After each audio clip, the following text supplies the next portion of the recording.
تو پھر آپ لوگ الیکشن کی طرف جائیں گے تو پھر یہ ان کے ساتھ جو مذاکرات ہوئے ان کی ویلیو کیا رہ جائے گی؟ اور کیا اس پہ میں سمجھنا چاہ رہا ہوں سیاسی طور پہ. دیکھیے آپ کی بات صحیح ہے. ابھی عمران خان نے فیصلہ کیا عرفان سلیم کے بارے میں فیصلہ کیا ہے یا وقاص و رکھزے کے بارے میں، یہ تو ہمارے علم میں نہیں ہے. لیکن میڈیا پہ جو کچھ چل رہا ہے بیرسٹر سیف کے ذریعے وہ کہتے ہیں کہ ہمیں خان صاحب نے یہ نام دیے، فہرست ان کے ہاتھ میں، ہمیں یہ نام دیے.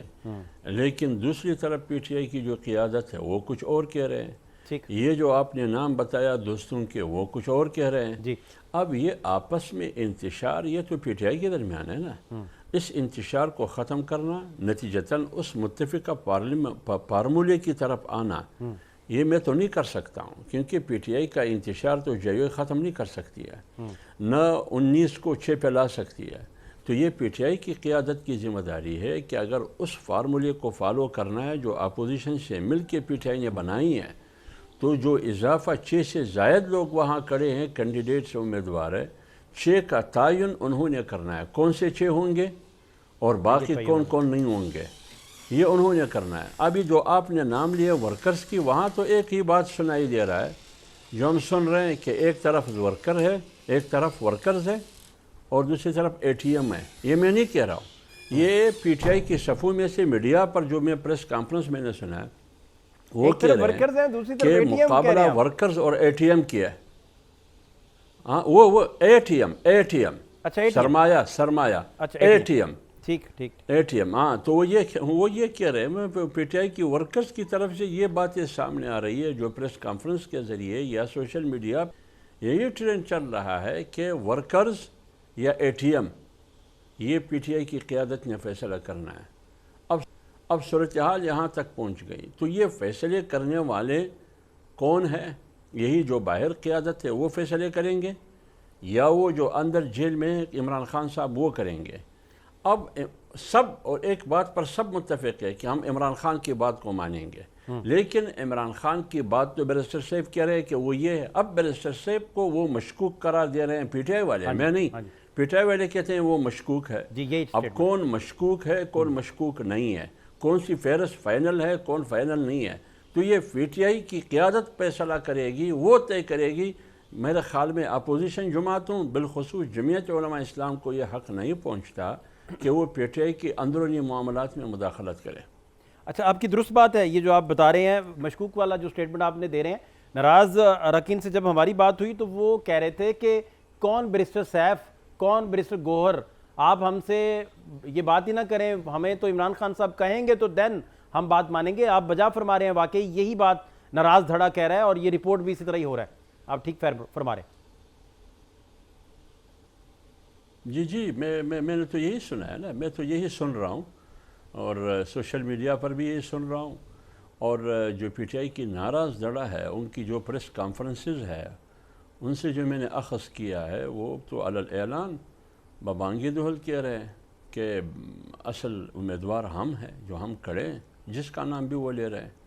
اب یہ فیصلہ کس نے کرنا ہے؟ وہ کہتے ہیں کہ فیصلہ تو ہمیں خان ایک کو میں نے سنا، میرے خیال اقبال افریدی کو میں نے سنا اس کے کلپ، انہوں نے کہا کہ مجھے خان نے خود کہا کہ فلان شخص ہمارا امیدوار نہیں ہوگا سینٹ میں، لیکن اب میں نے سنا ہے کہ اس کا نام بھی فہرست میں شامل ہے، ان کو بھی ٹکٹ دیا گیا یا دیا جا رہا ہے کہ یہ ہمارا امیدوار ہے.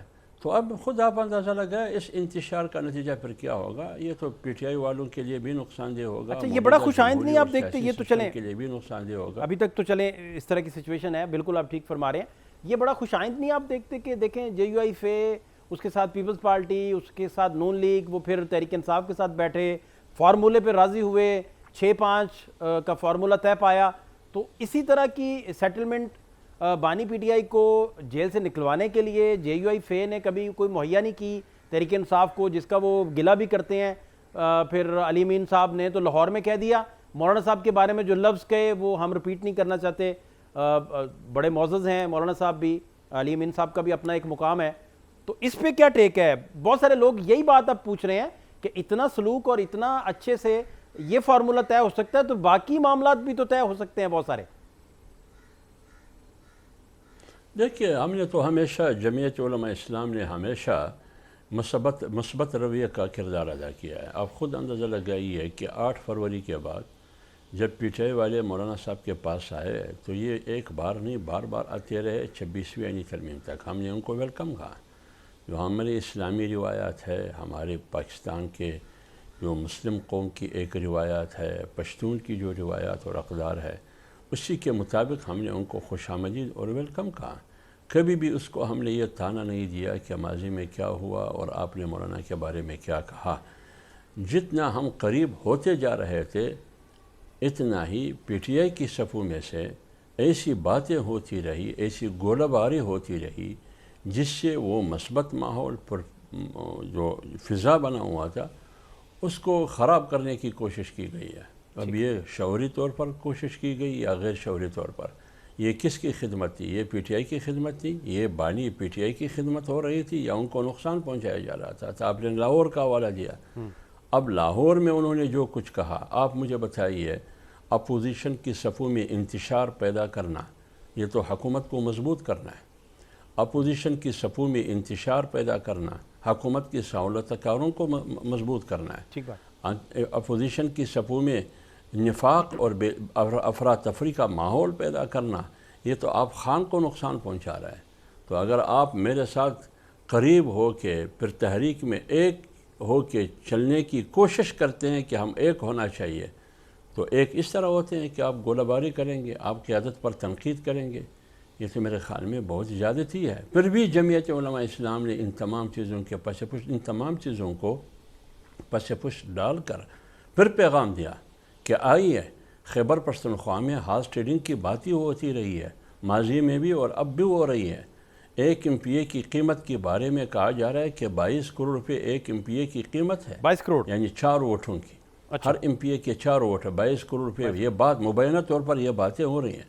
تو آئیے ہم اس ہارس ٹریڈنگ کا، پیسے کا، یہ خرید و فروخت کا راستہ ہم روکیں، اور ایک ہی طریقہ ہے اس کا، وہ یہ کہ اپوزیشن جماعتیں اور پی ٹی آئی متحد ہو کے ایک فارمولہ طے کریں جو 6 اور 5 کا طے ہوا۔ اب اگر وہ ایک پلیٹ فارم پہ نہیں ہو سکتے ہیں، متحد نہیں ہو سکتے ہیں، اس میں ہم کیا کر سکتے ہیں؟ اور ہماری طرف سے ہمارا جو رویہ ہے، جو یو آئی کا جو رویہ ہے، ہم نے ہمیشہ مثبت رویہ کا کردار ادا کیا ہے، اور آگے بھی ہماری کوشش یہ ہے کہ ہم مثبت رویہ کا کردار